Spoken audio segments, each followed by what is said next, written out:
Welcome back to Whisper the Wolf Reads, Chapter 6 of The Walking Dead, Hope. I'm Whisper the Wolf. Let's continue where we left off, shall we?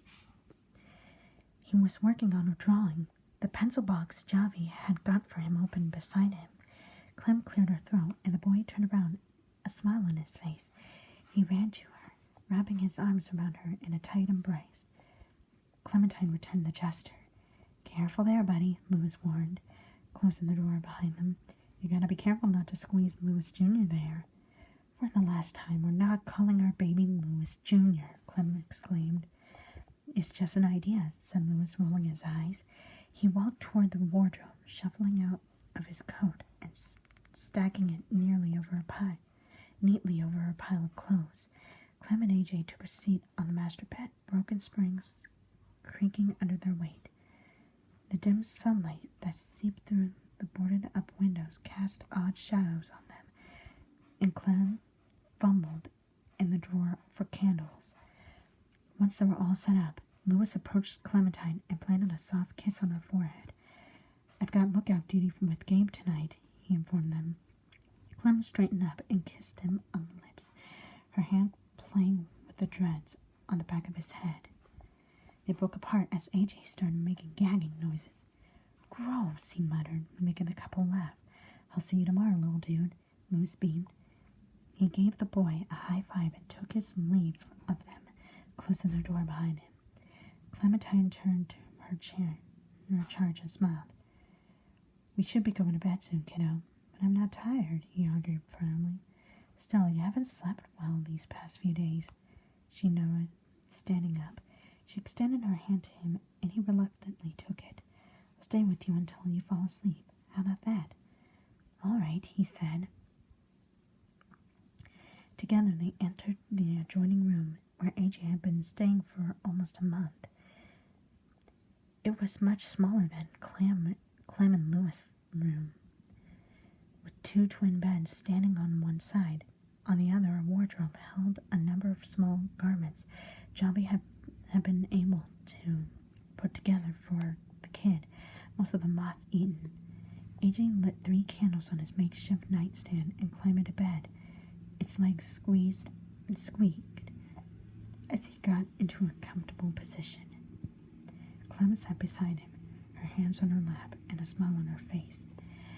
At her request, the boy closed his eyes and laid his head back on the stained pillow. "Sweet dreams," Clem whispered, kissing AJ's forehead. She sat on a bed for a while as she promised AJ, thinking about the events of the day. That small episode with Gabe at the stands almost blew her cover, she realized. At one point, the man would start wondering why she was not doing as many supply runs as her husband, or why they had returned to Richmond in the first place. Then there was a mysterious woman who had been staring at her outside in the infirmary. What was her deal, Clem thought. Had she been standing because she was curious about the newcomer, or was it something else? Her train of thought was broken when a soft voice from something else. Her train of thought was broken when a soft voice from her left said, "Hey, Clem." "Yes, kiddo?" she replied, her voice barely above the whisper. "When is the baby coming?" he inquired. His eyes were still closed, but a small smile had formed on his lips. Clem chuckled softly. "It's going to be another 7 months," she informed him. "You're going to have to be patient." "I can be patient," he assured her, nodding. He was silent for a moment before opening his mouth again. "What do you think it's going to be?" She thought about his question. The more she thought about it, the more Louis's wish of a daughter made sense. What would you like it to be?" she asked him. He hummed, clearly thinking hard. "I think I want it to be a boy." "Is that so?" "Yeah, then we could play with Louis and me," he exclaimed happily. "A girl can do that too, you know," she noted, raising an eyebrow. "She can?" wondering AJ, looking up at her. When she nodded, he said, "Oh, then I don't mind either." Clem smiled as the boy lay back down on a pillow and closed his eyes, sighing deeply. I'll be the best big brother, whispered AJ, just like you were for me. After that, Clem heard nothing more than the even breathing of the boy. 5 days later, Clementine found herself on the steps to a rather large mansion in the middle of Richmond. Louis stood on her side, wearing his signature grin and his trusty trench coat.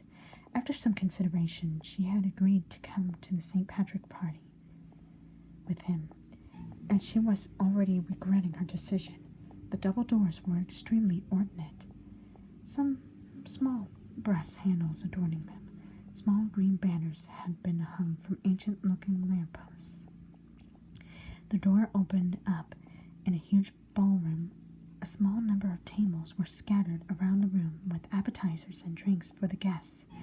The walls were paisley beige color, framed pictures covering most of their surface. A broken chandelier hung from the ceiling, small plastic leprechauns hanging from it.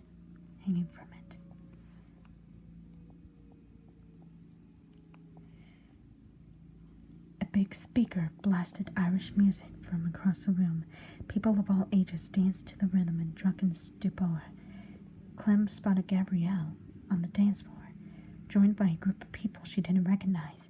He seemed to be having a good time, so she and Louis swerved to the right of the group and searched for appetizers. On the wooden tables, there was an assortment of chips and dips. It's almost as if the world didn't go to crap, Louis commented in Clem's ear, making her chuckle. She helped herself to a chip and mixed it with some dipping sauce. As the chip touched her mouth, her eyes opened wide. "This is amazing!" Enjoying the party? Javier's voice boomed from behind them, a giddy smile on his lips. "Glad you could come." He extended a beer bottle to Louis. "Thanks for inviting us," Louis said, taking the bottle and nodding. He took a sip and scrunched up his nose when the liquid touched his throat. "Yeah, it's got a bit of a kick," Javier mourned, clapping Louis on the shoulder. He turned to Clementine. "Are you still up for that supply run with Gabe tomorrow?" he inquired. "Yeah," assured Clem. "I'll be there." "Awesome," he said. He exclaimed, nodding at them and taking his leave. The couple stayed on the sidelines, absently chatting about the week's events and sparing glances for Javier and Gabe, both of whom seemed to be more than tipsy. Half an hour later, Louis excused himself to go to the bathroom. Claiming he'd had one too many beers. Clem chuckled, kissing him on the cheek and leaning against one of the walls to wait for him. She examined the room, smiling at the atmosphere of joy and relaxation settled on her. It really did seem like the apocalypse had skipped this place, she thought. She still remembered the time the New Frontier was at its peak and living conditions was much bleaker. "This is much better," she decided. A tap on the shoulder made her turn. She was faced with none other than Eleanor. "Hey there," she greeted, offering Eleanor a small smile. "Feeling better?" the woman said by the way of introduction. And this is where I will stop for part 2. Stay tuned for part 3 of Whisper the Wolf Reads. Chapter 6, The Walking Dead.